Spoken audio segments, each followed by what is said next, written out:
कहा जाता है इस बदफेली का बानी शैतान था। जब उसने चाहा कि कौम में यह बुराई फैले तो उसने एक अजीब तरकीब से काम लिया। इब्लीस एक खूबसूरत लड़के की शक्ल में एक बाग में आता और हमेशा उसके फल फूलों को नुकसान पहुंचाता। बाग का मालिक उसे पकड़ने की कोशिश करता, लेकिन वह भागकर बाग से निकल जाता। जब बाग को बहुत नुकसान पहुंचा और बाग का मालिक परेशान हो गया तो एक दिन इब्लीस ने कहा कि अगर तू चाहता है कि मैं बाग में न आऊं तो मेरे साथ यह काम बुरा फेल कर और अपने बाग की तरफ से बेफिक्र हो जा। बाग के मालिक ने कहा, यह तो बहुत अच्छा है, और फिर वह इस बुराई में पड़ गया। इस तरह शैतान ने फेले बद को इस कौम में जारी कर दिया।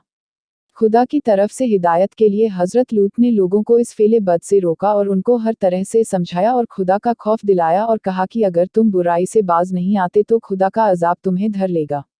लेकिन लोग इतने बेशर्म और बेहया थे कि बोले, फातिना बेअज़ाबिल्लाह इन कुन्तु मिनस सादिकीन, हम पर खुदा का अजाब ला अगर तू सच्चा है। हजरत लूत फिर भी उनको समझाते रहे और उनको खुदा की तरफ दावत देते रहे।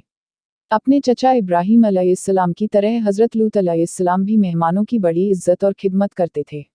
जब हजरत लूत की कौम की बुराई हद से ज्यादा बढ़ गई तो खुदा ने इस कौम को मिटा देने का फैसला कर लिया। कुछ फरिश्ते हसीन और खूबसूरत लड़कों की शक्ल में हजरत लूत अलैहिस्सलाम के सामने आए।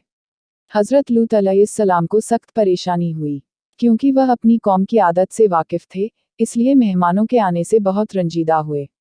मेहमानों को अपने घर में ठहराया और बीवी से कहा, किसी को मेहमानों का हाल मालूम न होने पाए।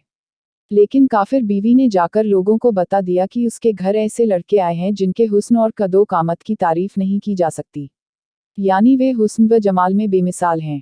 इस खबर के सुनते ही बदचलन लोग हजरत लूत के पास पहुंचे।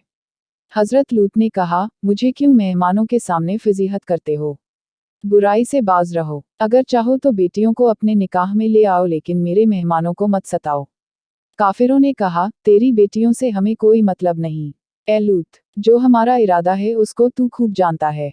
फरिश्तों ने जब देखा कि हजरत लूत बहुत परेशान है तो खामोशी से उनसे कहा, आप बेखौफ रहिए, हम खुदा के फरिश्ते हैं, ये लोग कुछ भी नुकसान नहीं पहुंचा सकते। हजरत जिब्रील ने दरवाजे से निकलकर अपने परों की हवा लोगों की आंखों में लगाई। वह अंधे होकर गिरते पड़ते घरों को भागे। हजरत लूत को हुक्म हुआ कि वह बस्ती छोड़ दें और पीछे लौटकर न देखें। हजरत लूत अलैहिस्सलाम को अल्लाह तौला ने अजाब से बचा लिया। हजरत लूत की बीवी और काफिर कौम तबाह और बर्बाद हो गई। खुदा ने बस्ती को तलपट कर दिया। इस कौम पर खुदा ने पत्थरों की बारिश की और उसका दुनिया में कोई नामो निशान बाकी न रहा। हजरत लूत अलैहिस्सलाम अपने चचा हजरत इब्राहीम अलैहिस्सलाम के पास चले गए। रबीउल अव्वल की 10वीं तारीख को उनका इंतकाल हुआ।